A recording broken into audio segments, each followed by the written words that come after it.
Hunger Games, right? What's up, BP? What's going on, boys? Nice Poets On shirt, right? Thank you, boys. Thank you, boys. Right? Hunger for mixed martial arts greatness.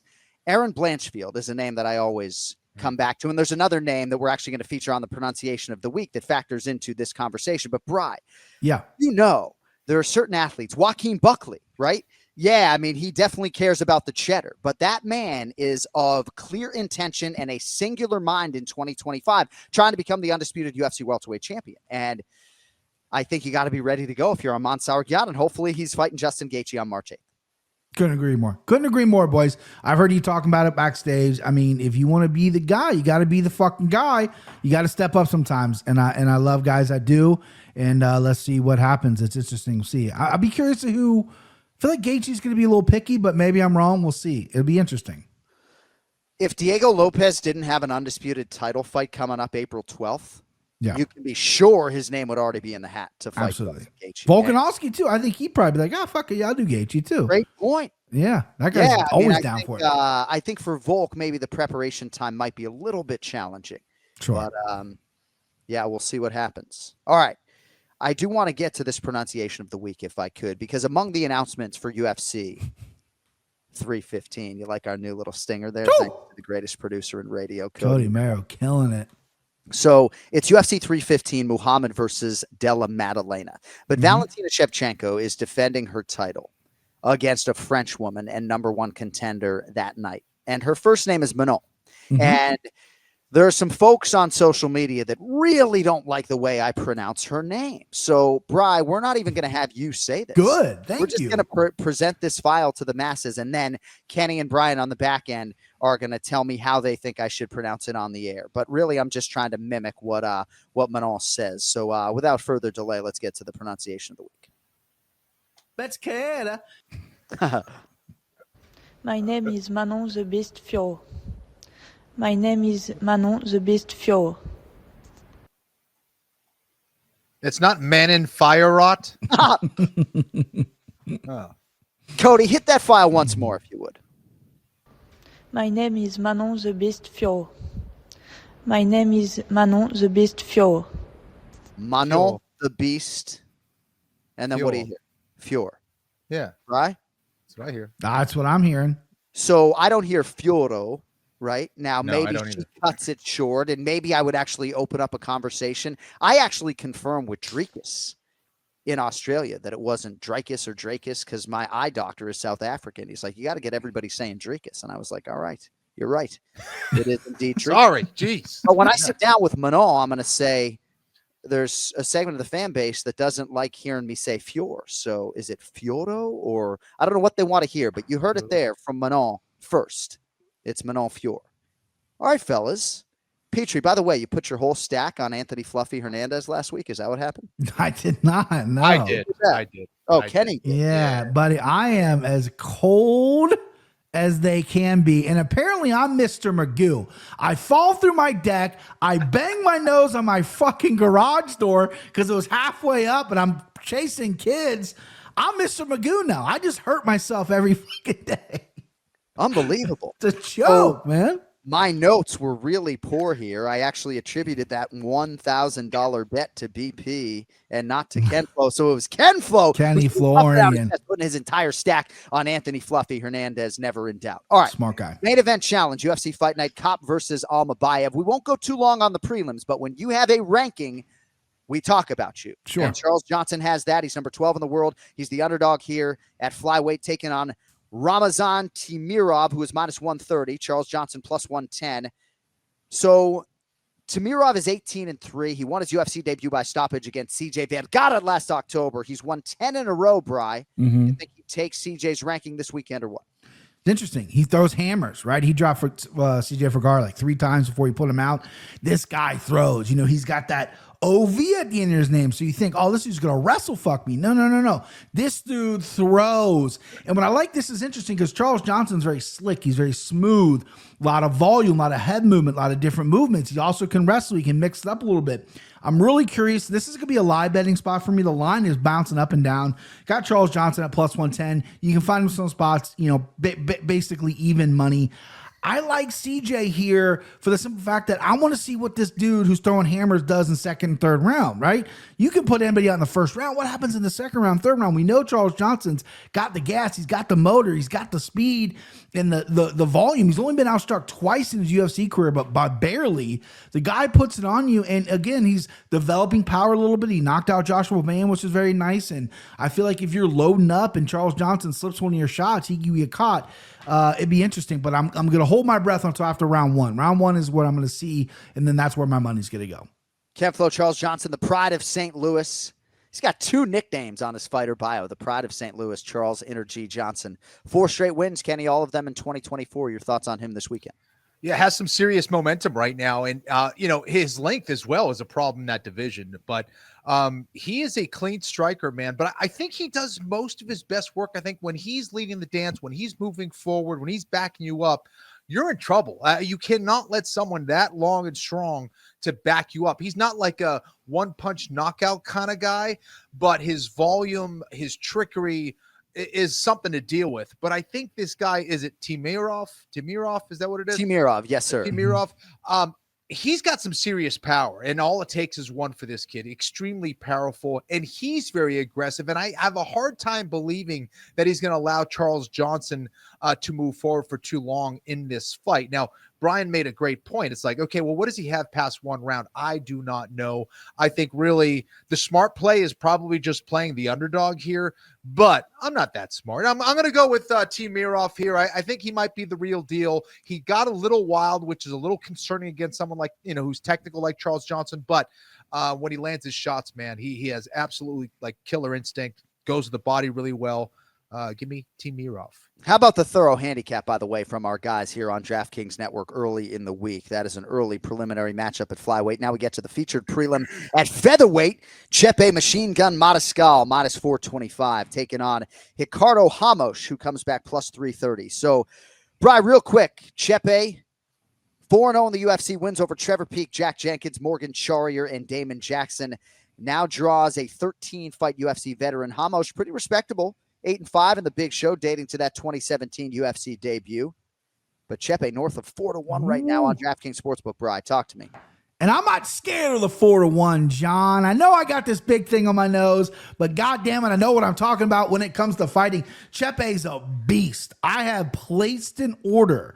I ordered 2 fighter shirts recently. Again, I got to be careful not to be the over MMA guy wearing all this shit. But I had to order a shirt of Jean Silva, which is badass. And then I found one of Kape Mariscal off his website, or excuse me, a link from his Instagram. I got to support the machine gun. This dude, motor is unbelievable. His pre-fights in the UFC is stacked, right? He took everyone on. Like, everyone wants an easy path. I'm going to have a padded victory to get to the UFC. It took him a little bit longer because he fought them dogs, and now he's fighting the dogs in the UFC. And Haqparast, this guy has a bit of a dog in him, but he also sometimes is a little puppy. Sometimes he quits. Sometimes there's like, what's going to show up?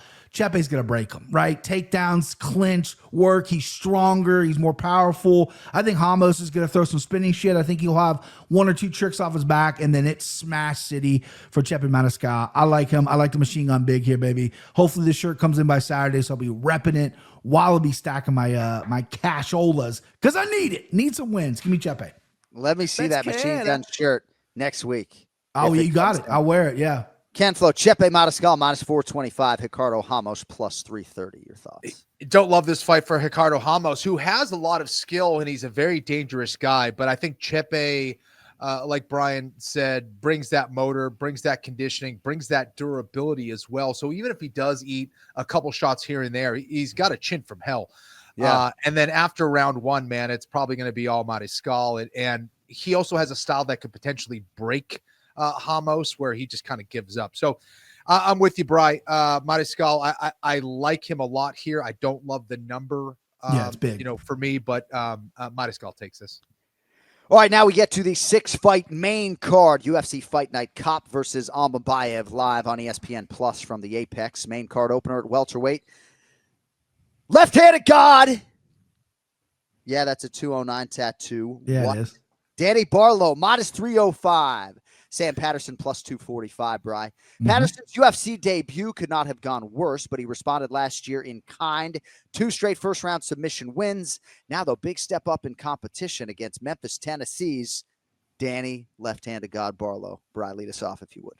I don't what is it? Oh, left-handed guy, baby. Memphis, mate. Listen, I love Danny Barlow. Everyone knows that about me. Debuted on the Contender Series. Obviously, there's still so much to work with here, right? Broke his arm against Quinlan, doesn't let it heal, and then comes back and fights against Nikolai Venetetikov, the dude who pushed Austin Vanna for this weekend. I can't pronounce his name.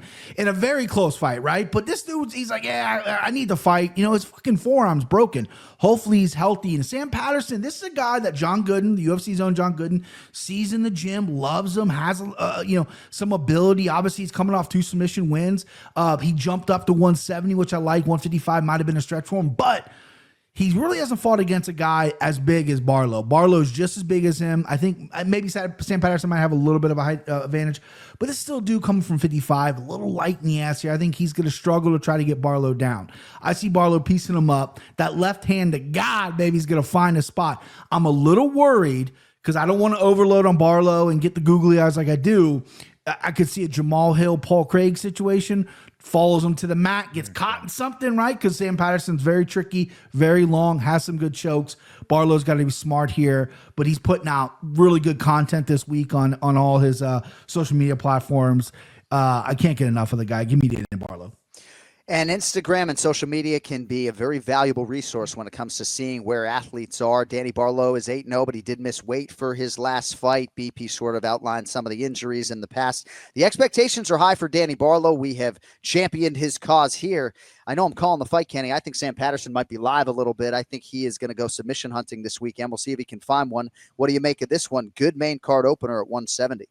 Well, John, that's exactly why Patterson is a threat. You're talking about a matchup on the ground between a Brazilian Jiu-Jitsu black belt in Patterson versus a blue belt in Danny Barlow. Now, that doesn't always equate to the exact result you think you're going to get because for me, this fight comes down to 2 things. It comes down to discipline and it comes down to wrestling. If Danny Barlow can keep this on the feet, I think this fight is clearly his. If Sam Patterson's able to get Barlow down to the ground, maybe just once, he could finish this fight. He's really good with his positioning. He's good with his subs, especially that rear naked choke. And that's where he could take advantage. So Barlow's going to have to be very disciplined here. And he's going to have to be on point with his takedown defense. If he's able to do that, I think he'll be just fine. I think where you can make up for that potential wrestling disadvantage is with the strength. And Brian talking about the size of Barlow, I think he can make that up with that. Danny's a slick operator, man. Yes, he's athletic. Everyone loves talking about that, and that is absolutely true. But he knows how to put strikes together. He's an intelligent fighter on the feet. He knows what to throw and when. I like Danny Barlow here. Don't love the number, but I like Barlow. I just love listening to you guys handicap here on the Main Event Challenge. Next main card matchup at featherweight, William Gomis. Modest 218 taking on Hyder Amil, who is plus 180. Gomes coming off a split win over Joe Anderson Brito. That pushed him to 4-0 in the UFC. Don't look now, but now he faces the undefeated Hurricane, Hyder Amil. He trains Brian under Gilbert Melendez, El Nino Training Center, San Francisco, California, USA. What do you make of the 45ers here, BP? Gomes or Amil for you? I mean, Gomes is a sneaky 4-0, right? And he has a win over Joe Anderson Brito, he tamed that buzzsaw, right? And I know it's a split decision win. You can go either way. But people always fight at Gomez's pace. He has a very slow, methodical pace, very technical, really good kicks, and unbelievable takedown defense.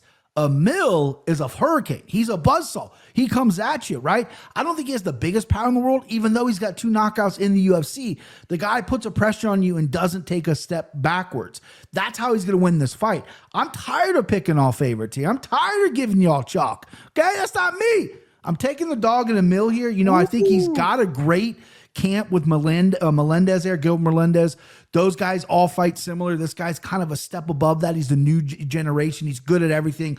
Cardio on point, great chin. And I think he has to take this fight to Gomes. He cannot let the slow pace, a 30-42 striking fest, because he'll lose. Amil's got to go out there and got to go crazy. Plus 180. I like the number. Dog me. Nicely done. Ken Flo, Gomes or Amil for you, kid? Yeah, Amil definitely is a hurricane out there. I think that Gomis, though, has proved time and time again that he has the discipline, he has the game plan, he has the skills to get it done. And against a guy with not a whole lot of fights in the UFC, while it's a promising career, I think, for Haider Amil, I think that Gomis is just going to be a little bit too technical and a little bit too disciplined for him, where he'll kind of out-decision him. So give me Gomis. Neil Young, you are like a hurricane. No? All right. At heavyweight, UFC debut has arrived for Portugal's Mario Pinto, a whopping minus 380 betting favorite here against Austin Lane. There's got to be a good nickname when your last name is Lane. Austin Lane. Yeah. That's not very nice. Austin, stay in your lane can be had at plus 300. No, there's got to be like Austin Blackberry Lane or something. I mean, it's a fucking street name. It could work with almost anything, Austin Strawberry Lane. Yeah, it could work with anything. So Austin Lane can be had at plus 300, folks, if you're interested on DraftKings Sportsbook. Pinto, though, 9-0. He had a knockout on the Contender Series, Bry, last October. Trains out of Fight Zone in London, England. What do you have for us on the heavyweights, Bry? Yeah, so, Austin Lane, this guy, he's been knocked back down. He's got up, knocked back down. He's got up. He went against the Spain last time out and got outstruck, but landed some takedowns in a very lackluster performance.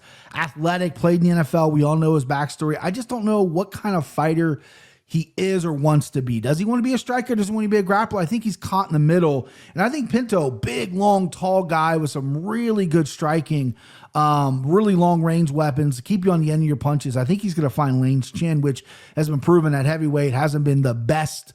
I like Pinto by knockout here. I mean, it's a high number for a debut fighter. I get that a lot of these lines are going to be kind of spread out. I understand that Vegas is sharp nowadays, but yeah, I like Pinto here. Probably by first round knockout as well, is how I'll play it. Maybe curb that number a little bit of minus 380. Maybe we'll get him close to plus money. Austin Mulberry Lane. Kenny, that's the nursery rhyme. The Muffin Man lives on fucking Mulberry Lane. Austin Mulberry Lane, he's 37, coming off his first UFC win against now, I think, former UFC fighter Robelis Despain. Odds makers not expectant that we'll get much out of Austin Lane this weekend. Kenny, what do you think? Mario Pinto is a very talented guy. From the fights that I saw, he is definitely good on the feet. He's technical, seems very, very composed as well. Smart fighter. Knows how to nullify things on the ground as well. Saw a couple fights where the guy was trying to just bum rush him from the get-go. And I think that's Austin Lane's best bet, is to just, throw a flurry of punches from the get-go and see if he can make it a chaotic and sloppy fight. Because Mario Pinto likes a nice, slow-paced, technical fight, in my opinion, from what I've seen. So I think Pinto's the more technical guy. I don't see him kind of caving to the pressure if Austin Lane does bring that. Always have to worry about someone who has that kind of physicality like Austin Lane. But I think Pinto's kind of a big favorite for a reason, even though it's his debut. Give me Mario Pinto. All right, feature bout now at lightweight, boys. Esteban Ribovics, minus 258, taking on Nasrat Haqparast, who is plus 210. So Ribovics back on the proving ground, Bry, after that unbelievable fight of the year with Daniel Zellhuber. That was at Sphere last September. I do think that fight ends up in the UFC Hall of Fame one day. I really do. Part of that will be determined as to how these two athletes do, in their respective UFC careers, But I think if either one of them, Ribovics or Zellhuber, realizes success, that fight ends up in the Hall of Fame. But more importantly, Bry, now for Ribovics, spinning it forward, he faces Haqparast, another guy really on the cusp of the lightweight top 15. Who do you think prevails here? Love this fight. Esteban Ribovics, El Gringo. Yeah. He's sneakily becoming one of the guys I really want to watch. Every time he's on, it's must-see TV for me. I love the card placement. I love the fight because Haqparast has had 13 UFC fights. He's only landed 3 takedowns. This dude ain't going for takedowns. He's a volume guy. He likes to strike, tricky little southpaw. Not the biggest power in the world, which is, I think, what you're gonna need against Ribovics, who's got a fucking chin, boys. This dude can take some shots. He can deliver shots. Not the most technical guy in the world when he's throwing strikes, but he lands a head kick, a body kick. You feel it. He lands hands. You feel it. Zellhuber, listen, that dude went out there at Noche, and that was the fight of his life in front of the people, you know what I mean? The Mexican people, the Mexican fans, and the event that it was. And Zellhuber did everything in his power to stay in that fight. And he got knocked around by Ribovics, who I think has just that extra gear of power. And even when he's tired, he's throwing. I like Ribovics here. The number's a little high for me. This isn't something I'm going to throw in a parlay or whatever. This is probably something I'm going to feel out come Saturday, see if we can cut that line a little bit. But after that performance at Noche, I can understand why he's, got the big number. He's the hot hand right now. Give me Ribovics probably by decision. I like the over, if anything, because Haqparast has got a chin on him. But yeah, give me El Gringo. Kenny Haqparast, 9-4 in the UFC, has not fought since a controversial split decision win over Jared Gordon. That was last June in Saudi Arabia. Last man to beat him was King Green all the way back in 2022. Ribovics on the other side, the slightly younger man, is 28. He's won 3 in a row. He actually started training when he was 12 after his father passed away. Tremendous story. Who do you think emerges here among the 155ers, Ken Flo? Well, Haqparast will entertain a brawl at times, and I think that would be a very poor decision against someone like Ribovics, who more than proved himself in that last fight against Zellhuber. And I have a hard time believing that if Zellhuber, with all the strikes that he landed and as big as he is, if he couldn't finish Ribovics, I have a hard time believing that Haqparast is going to be able to do that. So I'm on the side of Ribovics here. I think Haqparast is a fun fighter to watch. I think this will be a very entertaining fight. But give me Ribovics. All right, somewhat surprising co-main event slot here for this middleweight matchup. The Cuban Missile Crisis, Julian Marquez, -155, Cody Brundage, +130. Brundage, winless spanning his last 2, Bry. Submission loss to Bo Nickel at UFC 300, then the no contest from the illegal elbows sustained against Abdulrazak El Hassan. On the other side, Marquez, must-see TV when he fights, but he hasn't won a fight since submitting Sam Alvey 4 years ago in 2021. He replaces Ryan Loder here this weekend.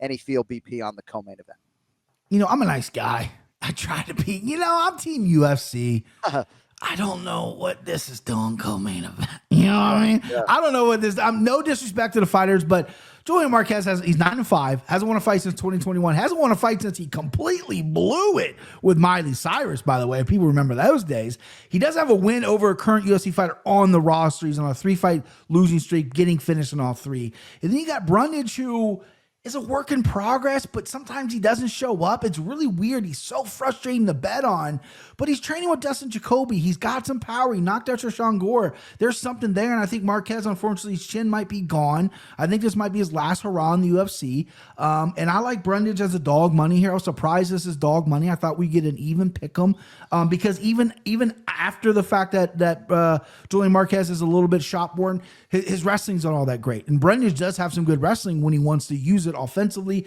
decent striking, decent submissions, comes from a great camp, trained with the right people. Let's just see if he shows up. Give me the dog Brundage. I'm not running to the window, Johnny. Yeah. But give me Brundage. Yeah, Kenny, any fighter can get cut off a loss, right? There are a lot of things that go into it. Jairzinho Rosenstrike, I believe, was just let go, 1-1 over his last 2. But not every day you have a co-main event in which potentially both guys could lose their jobs with an L. Any thoughts for us on Marquez and Brundage, Ken Flo? I think Marquez is really tough. He's fallen on some bad luck. I think this is another tough fight for him. Cody Brundage, I think he's got better skills than Julian Marquez overall, but how he shows up isn't always consistent. And there's sometimes you see these inspired performances from Brundage, and other times they're kind of listless. And I don't know. He needs this one just like Marquez needs it. And I think for Brundage, I like him in this underdog spot. I especially like the fact that he could switch things up and maybe put Marquez on his back. So give me Brundage. All right, right back to Ken Flo on the main event, a flyweight title eliminator between the number 6 ranked contender Manel Kape and number 8 Asu Almabayev. Kape -238. Almabayev is +195. A little background for you boys. Kape has won 5 of his last 6, the only loss in that span, coming in that sort of grudge match against Muhammad Mokaev. Last win for Manel Kape was just outstanding. December 14th, the stoppage of Bruno Silva was spectacular. And now he could find himself, Ken Flo, in a title fight if he can finish Asu Almabayev this weekend. Lead us off on the main event, please, good sir. Not too many flyweights that when they're on that night are going to look as good as Manel Kape and are going to be as dangerous as Manel Kape. He does certain things that it looks like it's straight out of the Matrix. His head movement, his ability to counter, his ability to make reads, his versatility, the amount of weapons that he can throw at you, even his defense with his footwork and how he moves away from you. It's just all very pretty to watch. Almabayev is a very tough matchup for him, though, because not only is he a fast striker and a pressure style of fighter, but he also has the takedown game in his favor as well. So, and I think this is a great preparatory fight for Kape if he does want to fight someone like Pantoja. I'm not saying Almabayev can put it all together like someone like Pantoja, or is as he's not even close as far as submissions to Pantoja's submission threat. But it's a style that integrates good striking with good takedown ability. And I think Manel Kape, this is his time to prove that he is the dude. I think he is the dude. I think he is that dangerous. I think it would be all the more impressive if he's able to get a late round stoppage in this one. Give me Manel Kape. I think he's just way too dangerous for Almabayev at this point. You know, Almabayev hasn't had a ton of fights, but I do think he has a promising career ahead of him. But give me Manel Kape. And that breakdown got me excited to go wheels up to Vegas here on Thursday. Almabayev, the former M1 global champion, 4-0 in the UFC. He's won 17 straight overall. That's hard to do in mixed martial arts. 9 career wins by submission for the native of Kazakhstan. Certainly the lesser talked about party in this main event. How do you see it playing out, BP? Yeah, I mean, you guys got to check the tapes. I mean, you know, I've been on Kape for a while. Pull the receipts, boys. The Anik and Florian listeners, pull the receipts. I think this dude's going to fight for the title. I think this dude's going to hold the title. Here's my big gripe, right, is when I watch him, is when he fights grapplers, who he's fighting this weekend, he shuts down. The Pantoja fight, before Pantoja became the champion, shut down. He's afraid of the takedown. Mokaev fight, he got outstruck by Muhammad Mokaev because he's afraid of the takedown. Although his hips and his explosion and his takedown defense is really good, not on top of that, it's really good at him getting up. You know, he got up from Mokaev pretty well, even when Mokaev was grabbing his shorts, right? Like, this dude needs to believe in himself way more than he does. I know he's a confident guy, and he's got power for days, probably the best power at 125, and I like him in this spot as well, but I'm a little concerned with Almabayev's grappling in here. But I can't be a wishy-washy bitch. I got to put my money where my mouth is, so I'm going to go Manel Kape. Got to be confident with it because I got to get off this snide here, bub. I am icy cold, but give me Manel Kape, Starboy. By the way, has he ever came out to the Starboy song by the weekend? Because if not, that's a giant miss. Yeah, because that's a great song, and that's a great nickname. He needs to come out to that. Dude, I love the weekend. I love it. So good. All right. Our final act today, and thanks to everybody going 90 minutes strong here live on YouTube on a Tuesday. It is time for Place Your Bets, presented by JonAnik.com, where you can support the show with our exclusive Anik and Florian podcast and One More Sleep apparel and merchandise. Use code One More Sleep for your discount. Also available at KennyFlorian.com. And joining us today, representing Woolwich, Southeast London, Kevin Scott, longtime listener and viewer of the program. K. Scott, good to see you, brother. How we doing? Yo, gentlemen, thank you so much, man. This is incredible. Being, you know what I mean, just listen to the show for so long, and I get to sit with, you know what I mean, Big Gun. Yeah, Big Gun dropping those gems every week, man. Then you've got the GOAT, Ken Flo, right? The UFC throat, Anik himself. It's like, this is incredible. This is incredible. Well, we appreciate you. So what are your betting habits like, and what are your MMA and UFC watching habits like? Oh, man. Well, betting wise, I'm not very good at betting. So I'm more like, I like predicting, you know what I mean? So I'll throw, because I used to do my own like MMA podcast, Chin Check. And I used to throw out my predictions for, but you know what I mean? I was just like, I don't know if I'm putting any cheddar down. I think Kenny and I, that's a good name, Chin Check. I think Kenny and I should have named this like the Club and Sub podcast or something. Ooh, you know, the Anik podcast is just okay. All right. So this exercise essentially gives you $1,000 to spread across this fight card however you want. And before I do that, I just have to ask you, in Southeast London, are you staying up and watching all of these fight cards live in the middle of the night? Do you watch them the next day? What is your viewing experience like? Oh, man. Yeah, I watch a lot of them live. You know what I mean? Because I'm a bit of a night owl. So, you know, 3 a.m. for a main card, that's like whatever, you know? Yeah. Sometimes it depends, right? Because if it's a date night, it's hard to be like, Yo, I'm gonna watch this UFC fight. So then it's watching the next day. But yeah, I try and watch as much live as I can. Well, we appreciate your service at 3 a.m. and to everyone in the great nation of England and across the United Kingdom. All right, Kev. So UFC Fight Night, Kape versus Almabayev. We're giving you $1,000. Who do you like this weekend? Man, like there are some incredible fights on this card, and like to do the research was mad fun because you get to check out a lot of past fights that you, for whatever reason, haven't had the chance to go back to. You know what I mean? Right. So that was so much fun. It's tricky as well. There's some tricky fights to pick, right? Because when we got Amil against William Gomes, right? Both are very talented. Haider throws those combinations, that relentless pressure coming forward. But then Gomes has that, takedown and sub element. And it's just like, there's, I think Brian said, he slows down a fight. Yeah, he does. Slows down a fight. So it's kind of like, will Haider be able to keep that pressure, or will Gomes be able to slow it down and take him down? Because even in Haider's last fight, he was getting touched, and Gomes has a great jab. So I was going back and forth, but I'm dropping 100 on Gomes. All right, 100 on Gomes. All right, you got $900 left, my man. Let's rifle through some of these. Who else you like? Okay, Danny Barlow, I'm going 100 because Sam Patterson keeps that chin high. Yeah. All right, so you like Danny Barlow. Anybody else? Charles Johnson, 100. Okay. Chepi Mariscal, I'm going too large. Too large, okay. I am going 50 on Mario Pinto. Okay. I'm doing Esteban Ribovics 200. 200 on El Gringo.